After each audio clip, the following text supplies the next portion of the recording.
Namaste, Jai Shri Ram, Vande Mataram. Recently, a case has come up which has shook the entire nation. Shraddha, a Delhi girl, was chopped into 35 pieces by her live-in partner. And a fervent attempt has been made to show that the butcher was inspired by a TV series called Dexter. So, in a sense, he was a psychopath, right?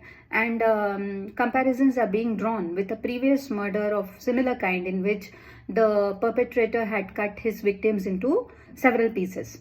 So, I'll tell you where the fault lies, okay? The flaw lies. See, you have to understand that the butcher comes from a community which even till this date teaches that Hindus are kafir. Okay, butcher comes from a community where it's told to the children since young that don't wish them on their don't wish kafirs on their festivals, and we have ruled over the kafirs, and you can do anything to the kafirs children. It's jayaz, or it's in the service of our God. That's what they are being taught. Okay, this brainwashing apart also, these butchers are being not only trained in killing the kafirs, trapping and killing the kafirs, but also they are being monetarily rewarded. Because this doesn't make sense. At 28, you cannot sit idle, right? You have to think of your career, how you would support your family, what are your future plans. And this guy, this butcher, seems to be well padded. How? Maybe it's his occupation to trap Hindu girls and to kill them, right? And that's where he's getting monetary rewards from for that act. And one strange thing that you must have noticed is that neither the community nor the family raises any finger against this butcher. So that's an alarm signal also, right? Now compare this with the girl, the victim, Shraddha. She comes from which community? Hindu. Now, how are Hindus?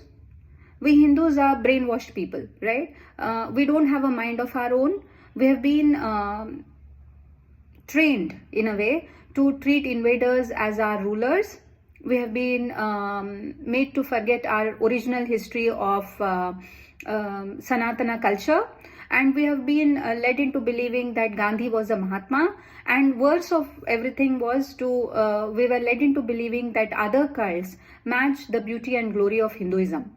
Okay, these are not even, they should not even be given the status of religion, but we speak of them in terms of religion, and they are being outrightly compared with Sanatan culture. Sab Bhagwan ek hai. That's what we teach our children. Okay, now look at this mismatch. Okay, a guy is there who is being brainwashed into trapping and killing Hindu girls, and he has been essentially told that he's superior and kafirs are not worth living, and he's being monetarily rewarded for it, and after committing the act he is going to get accolades and praise from his family and his community and his parents.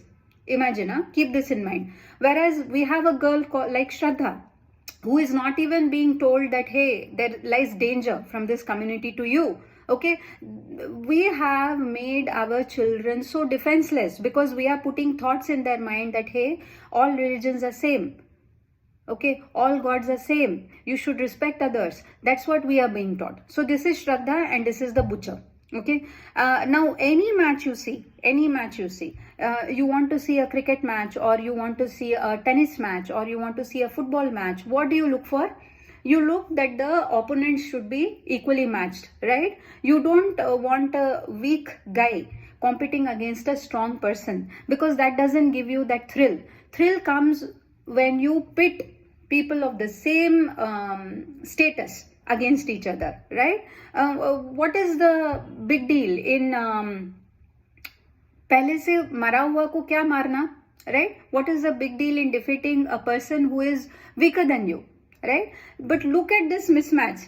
In games also we don't enjoy such matches, but look at this real life mismatch in which a community is training its offsprings to become butchers, and another community is there totally unaware of this danger and telling their children, no, all religions are same, you should respect everyone. Can you see how mismatched this pitch is? Can you see that? So that's what I want to drive your attention towards. Okay, and now here an attempt is being made to compare that that boy, the way he has committed the crime, the butcher, is a psychopath. Okay, he used to watch a series called Dexter, which apparently comes on Netflix. Now, even I have watched 2-3 episodes of Dexter, and I can tell you from the storyline and from the episodes that I watched that that man and this man are incomparable. If you take the Dexter series, you have to remember Dexter is a guy with violent tendencies, okay, but he has an exceptional mind. So he goes on to become a forensic scientist, and if I believe his father tells him, why do you want to give or inflict pain on weaker beings? Why not use your violent tendencies to set the matters right for the world? So he basically, what he does is he becomes a homicidal person by night when he hunts down and kills people who have got away with their crime. So he basically doesn't kill any innocents. He kills criminals who have gotten away with their crime, right? That is his mentality. So can you compare that man, that fictional character, with this guy? And second point that I want to draw your attention towards is, you can talk all about, yeah, he was, a psychopath. A psychopath will not look for religion, isn't it? But this guy has been singularly hunting down only Hindu girls. Why is he not after his co-religionists? It's easier to find them, right? They anyway live in ghettos. So why can't he prey on his own women? He's not doing that. He's going after a Hindu girl. And Hindu girl is a sure kill. You know why? Because Hindus have made their children defenseless. We don't even tell our children that there lies danger ahead. So for people like this butcher, our children are 0% failure and 100% success. If they prey on our children, 100% they will succeed. 0% chances are there of their failure. And you know why? Because we don't teach our children what Sanatan Dharma is. We don't teach our children what is written in their book. We don't warn our children, like, this is the reality. No, not all cults can equal Hinduism. Hinduism is a dharma. Okay, it's not a word of God or anything. It is the truth. It is the time-tested principles which sustain the earth, which sustain the Mother Earth, that we fail to tell our children. We fail to warn our children that, please, you have to be cautious when you are dealing with people of other communities. They are not the same as us. Maybe they are humans, they look human outwardly, but inside them, their brain has been damaged, it has been brainwashed. And just the way you want your children, right, not to take chocolates from strangers. Not that every stranger is bad, but you don't know. You don't have an X-ray machine to find out who is bad and who is good. So what do you tell? You make a general rule. Don't trust any stranger. Same way you have to tell. Don't trust any of the other community. Because there is a 90% chance that person may not turn out to be good. And okay, fine, if things don't work out and you separate, that's a entirely different thing. You will still be alive. Your parents won't be hurt so badly. But what if you're killed and cut into 35 pieces and strewn all over the city? What would be the mental condition of your parents? You have to do an honest talk about this with your children. I feel the solution partly lies with Hindu communities. Partly why? Wholly it lies with the Hindu community. You have to inform your children that, hey, there is a 90% chance you might get into trouble. This is the reality of their community. Whether you choose to see it or don't see it, it's your problem, but that's a reality. And I don't only blame the parents. I feel the entire society is responsible for this. The entire of Hindu community is responsible for this. Nowhere a discussion is being done as to what should be done to stop such crimes. Temples were a seat of learning. People used to go there to get educated, but our temples at present day do not educate people of their dangers, about their rights, nothing. We don't talk about it at all. We are just doing prayers. I don't know what we are doing, but we are not taking steps in the directions in which we should take. Education as it is has gone out of our hands. It's in the hands of conversion racket, right? So they are there to write their history, they are there to write their point of view, they are there to impose that view on you, and you have no control. But today is the era of social media. At least as a parent, you research about the true history of India. You tell your children how glorious our history was, what were our weaknesses, what were our strengths, how you should avoid the weaknesses so that you always remain strong. At least that we can tell our children. That also we are not doing. Take entertainment. Any entertainment channel you open, it's always Hindu phobic. I am 100% of the view that Hindus also have good people and bad people in them. But good people, bad people exist in all cults.